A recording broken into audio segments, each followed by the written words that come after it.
여러분 한 주간 평안하셨죠? 지난 시간 기드온의 소명 이야기를 통해서 예배의 중요성을 생각해 볼 수 있었습니다.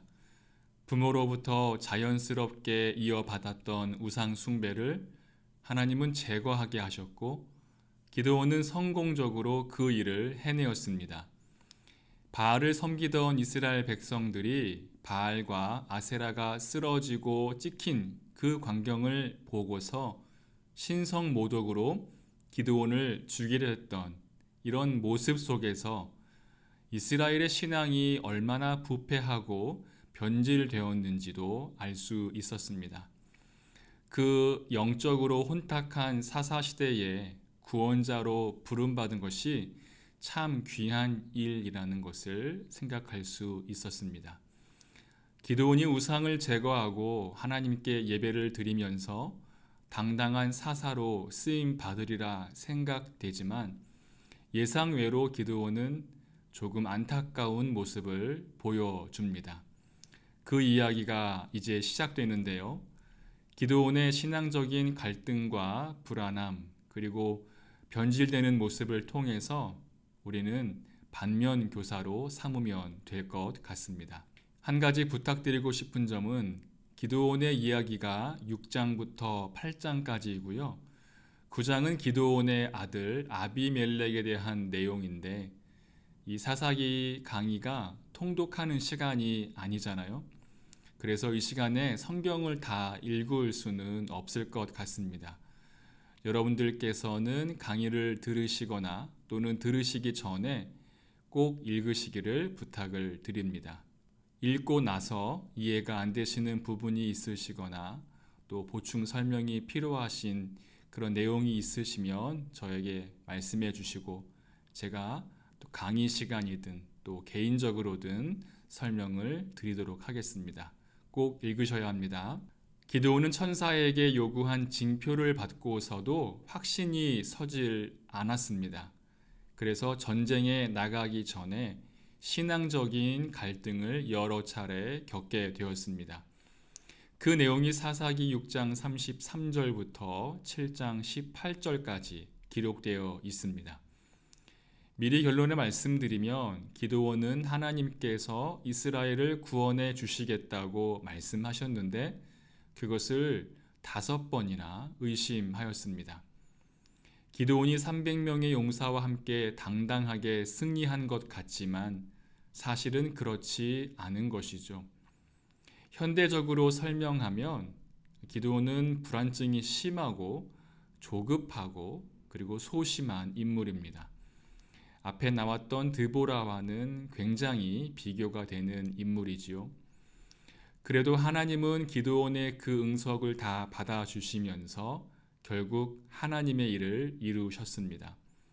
기드온이 어떻게 하나님과 겨루면서 또는 밀당하면서 전쟁에 나가는지 한번 살펴보겠습니다. 사사기 6장 33절부터 34절을 읽겠습니다. 그때에 미디안과 아말렉과 동방 사람들이 다 함께 모여 요단강을 건너와서 이스라엘 골짜기에 진을 친지라. 여호와의 영이 기드온에게 임하시니 기드온이 나팔을 불매 아비에셀이 그의 뒤를 따라 부름을 받으니라. 기드온이 아버지 집안에 있던 우상들을 없애고 집안을 정결하게 한 후 얼마 되지 않아서 미디안, 아말렉 그리고 동방 사람들로 구성된 침략자들이 요단강을 건너와서 이스라엘 골짜기에 진을 쳤습니다. 골짜기라고 표현되어 있어서 깊은 산속 골짜기를 생각하실 수 있겠지만 요단강 앞에 평지라고 보시면 되겠습니다. 한강을 중심으로 강남과 강북이 서로 마주보고 있듯이 지금 강 건너 평지에 미디안 세력들이 진을 쳐놓고 있는 것이죠. 강력한 적군들이 거대한 군대를 동원해서 강 건너의 포진에 있으니 두려운 것이 사실입니다. 그런데 우리가 아는 대로 이 전쟁은 하나님이 미디안을 심판하시는 전쟁입니다. 그러니까 이미 승리가 보장된 전쟁이라는 것이죠. 그것을 알려주는 근거가 바로 하나님의 영입니다. 하나님의 영이 기드온에게 임하셔서 기드온을 사로잡았는데, 여기서 사로잡다라는 히브리어는 옷을 입히다라는 뜻입니다.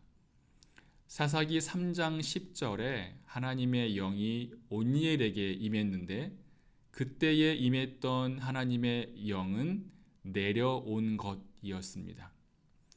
내려온 것보다 옷을 입히는 것이 더 극적이고 더 강력한 표현이죠. 매사에 신앙적으로 확신이 부족하고 불신으로 가득했던 기드온을 잠시라도 든든하게 세우시기 위해 그에게 영의 옷을 입혀주신 것으로 보여집니다. 하나님의 영으로 가득한 기드온은 일시적으로 용맹스러워졌습니다. 그래서 아비에셀 집안뿐만 아니라 므낫세, 아셀, 스불론, 납달리 지파에게 전령을 보내서 군사를 모았습니다. 원래 기드온에 대한 불만이 가득했던 아비에셀 족속까지 기드온의 소직 명령에 동참한 것을 보면 하나님이 일하시는 것이 분명하다는 것을 알 수 있습니다. 이렇게 하나님의 영이 임하고 또 관계가 좋지 않았던 지파들이 함께 모인 것을 보면 하나님의 역사가 분명한 것을 알 수 있지요. 그런데도 기드온은 여전히 하나님을 온전히 신뢰하지 못하고 머뭇거리고 있습니다. 그것을 이야기해 주는 말씀이 36절부터 40절까지인데요. 양털에 관한 내용입니다. 이 부분도 같이 함께 읽어보면 좋겠습니다.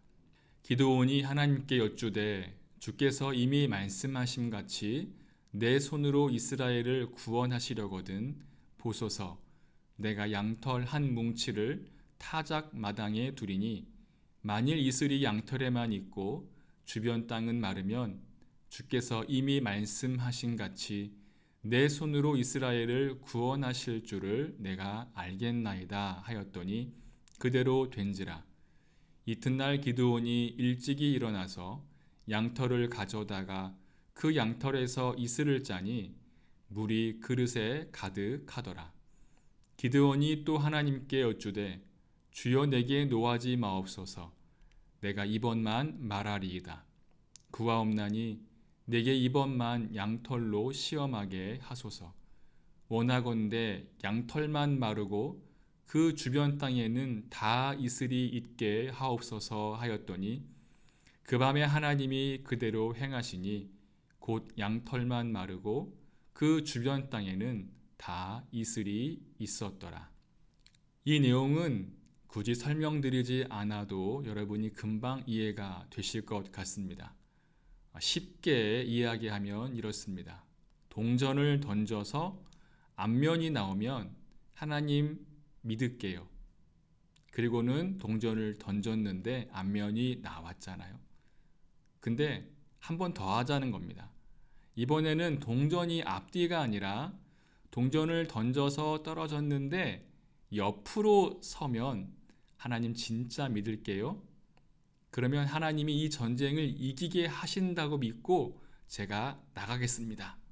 지금 기드온이 이거 하고 있는 겁니다. 기드온 행동이 전혀 기대 바뀌지요. 그가 하나님의 영을 입었기 때문에 영적인 거장이 되어서 전쟁터로 나갈 것 같은데 지금 하나님을 시험하고 있습니다. 기드온이 증표를 구하는 것은 혹시나 하나님께서 약속을 어기지 않을까 염려하기 때문입니다. 정말 내가 이 적은 군대로 저 미디안과 싸워서 이길 수 있을까? 괜히 나갔다가 송장되는 거 아닌가? 이런 불안과 걱정들이 기드온을 에워싸고 있습니다. 불안합니다. 그럴 수 있습니다. 걱정되지요.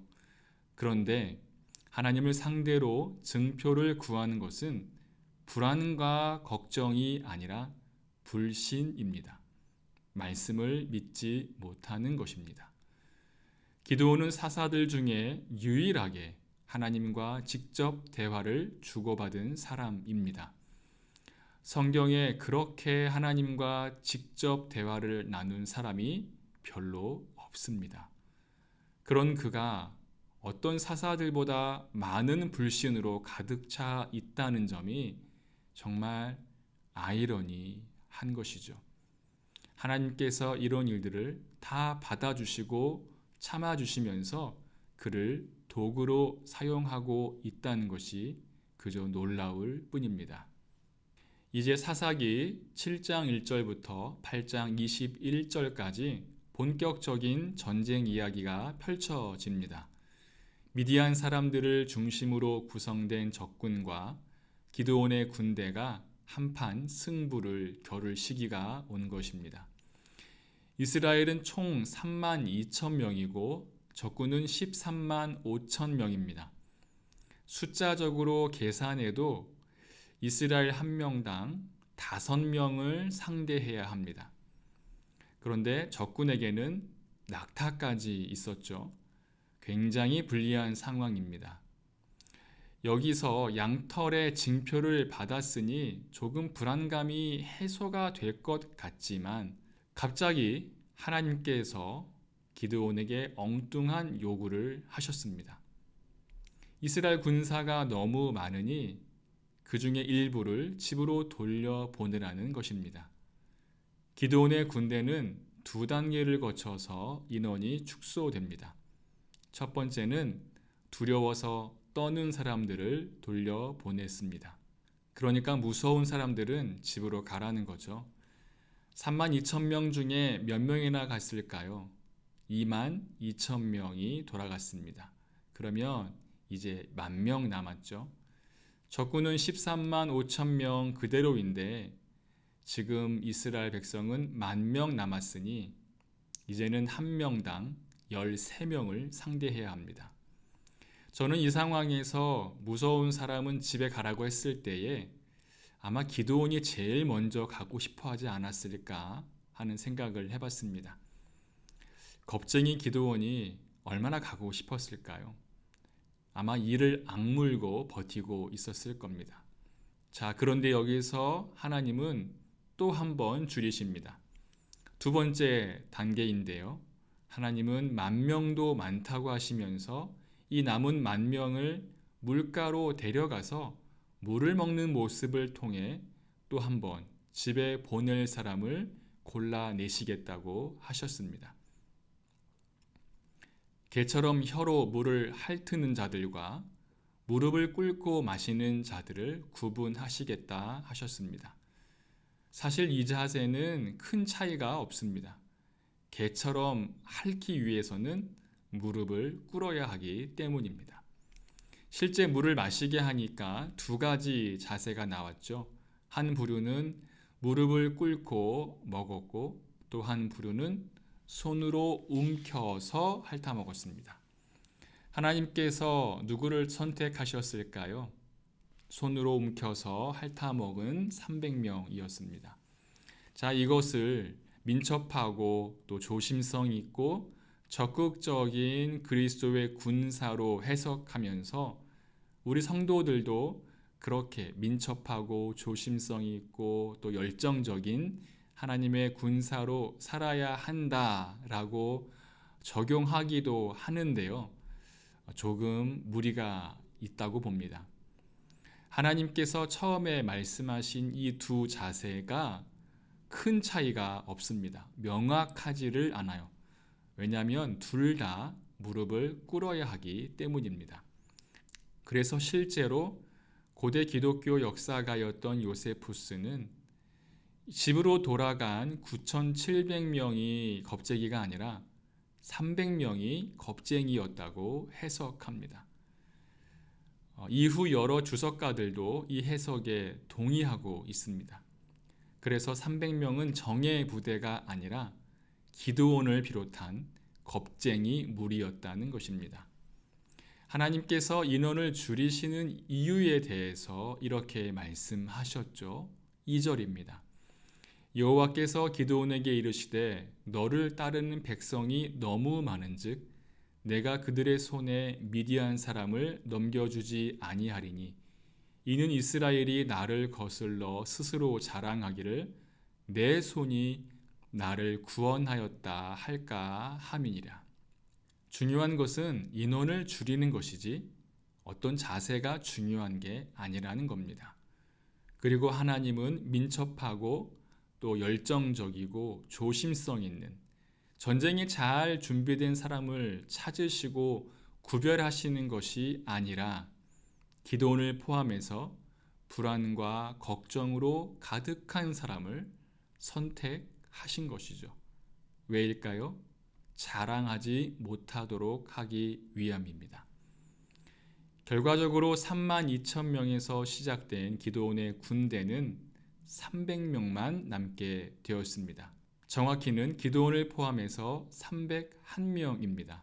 거의 99%가 빠진 것이죠. 한번 생각해 보실래요? 이스라엘 사람 한 명이 이제 450명을 죽여야 합니다. 자, 여러분, 수술을 해야 되는데 의사가 이 수술을 해서 살아날 확률이 1%라고 하면 여러분 그 의사에게 수술을 마음 놓고 맡기시겠습니까?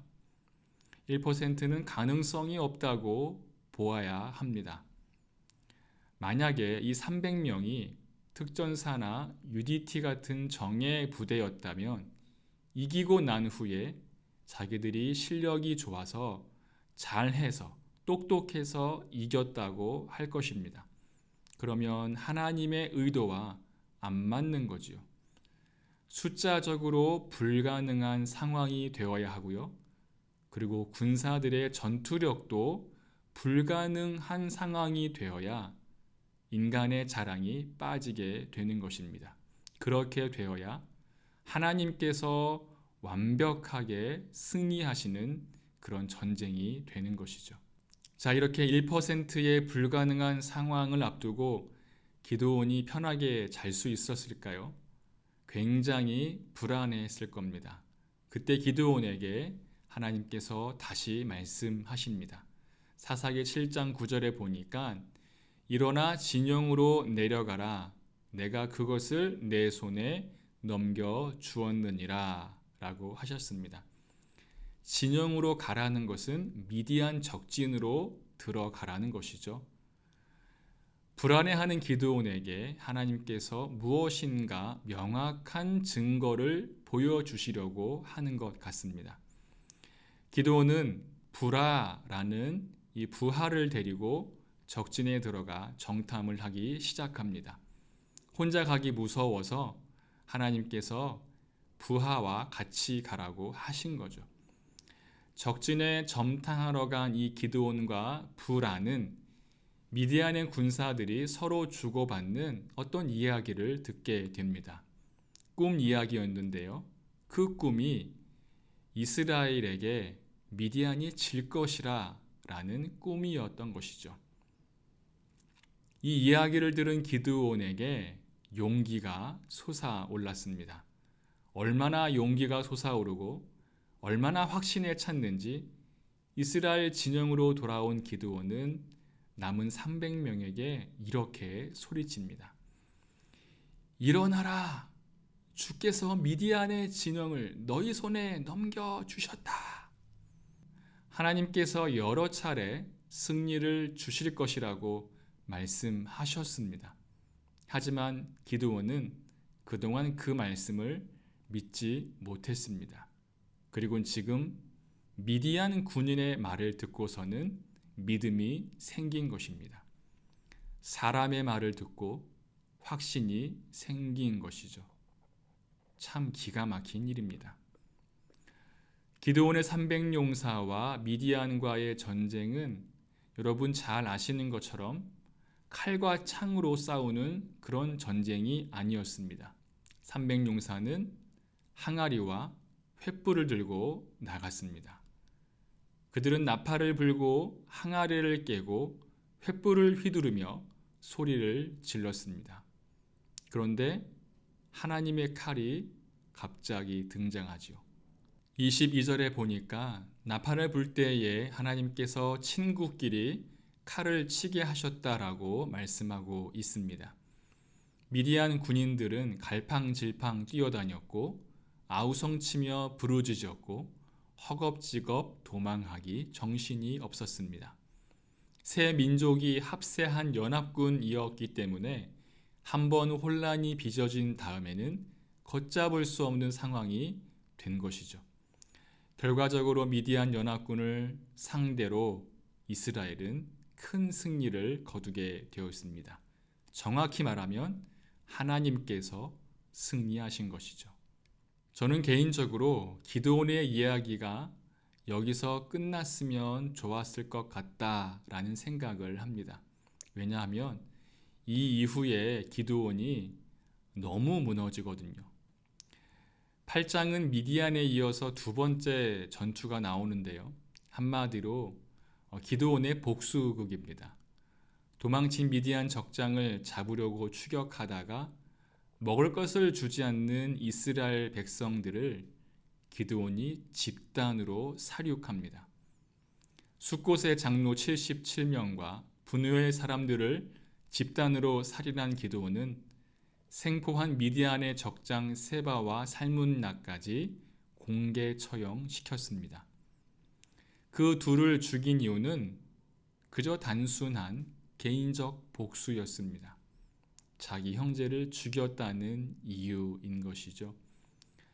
사사기 8장을 읽다 보면 이스라엘의 구원자가 아니라 광기로 가득한 기드온을 보게 됩니다. 기드온의 결말은 어떤가요? 그는 자기가 다스린 백성들에게 금 귀고리 같은 그런 상납을 요구했고요. 그 금으로 에봇을 만들어서 이스라엘 백성들로 하여금 올무가 되게 했습니다. 사사기에서 에봇은 제사장을 위한 물건이 아니라 우상 숭배에 사용한 물건이었습니다. 이스라엘 백성들은 그 에봇을 음란하게 여겼습니다. 아론이 금송아지를 만든 것과 같은 이치이죠. 기드온은 그 에봇을 자신의 집이 있던 기드온은 그 에봇을 자기의 집이 있는 오브라에 두었습니다. 오브라는 기드온이 사사로 부르심 받았을 때에 하나님의 명령에 따라 바알 제단을 허물었던 곳입니다. 우상을 찍고 허물면서 사사로 활동을 시작한 기드온은 이제 이스라엘 백성들을 우상 숭배자로 만들고 있습니다. 기드온은 많은 아내를 두었습니다. 그 아내들로부터 70명이나 되는 아들을 얻었습니다. 기드온은 많은 아내도 부족하여 첩까지 두었습니다. 첩은 주로 가나안 여인들이었습니다. 그 첩으로부터 낳은 아들이 아비멜렉이었던 것이죠. 아비멜렉이란 나의 아버지는 왕이시다 라는 뜻입니다. 기드온이 이루지 못한 야심을 이 아들을 통해 드러내고 있는 것이죠. 후에 이 아비멜렉이 70명의 형제들을 다 죽이고 세겜에서 왕이 됩니다. 그 내용이 9장인데요. 아비멜렉은 사사가 아니기 때문에 여러분들이 꼭 따로 읽으시기를 부탁드립니다. 기드온의 이야기는 씁쓸하면서도 여러 가지 교훈을 남깁니다. 여러분과 함께 나누고 싶은 영적인 주제 한 가지는 사람은 연약해도 하나님은 뜻을 이루신다라는 점입니다. 기드온은 많은 결점을 가진 사사였습니다. 성격적으로, 습관적으로, 기질적으로, 신앙적으로 사사로 쓰임 받기에는 좀 이해가 되지 않을 정도로 모난 부분이 많았습니다. 하나님께서 왜 이런 사람을 사사로 사용하셨을까? 라는 의문까지 들 정도입니다. 가장 결정적인 것은 그가 하나님의 말씀을 믿지 못했다는 사실입니다. 하나님께서 수차례 전쟁에서 이길 것이라 약속하셨고 증표까지 보여주었지만 그는 결국 적진에서 들은 사람의 말을 듣고 용기를 얻었습니다.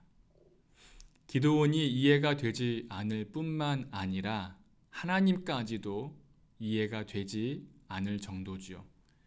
그런데 여러분, 하나님께서 기드온을 통해서 이루고자 하신 것이 무엇인지 아십니까? 바로 이스라엘의 구원입니다.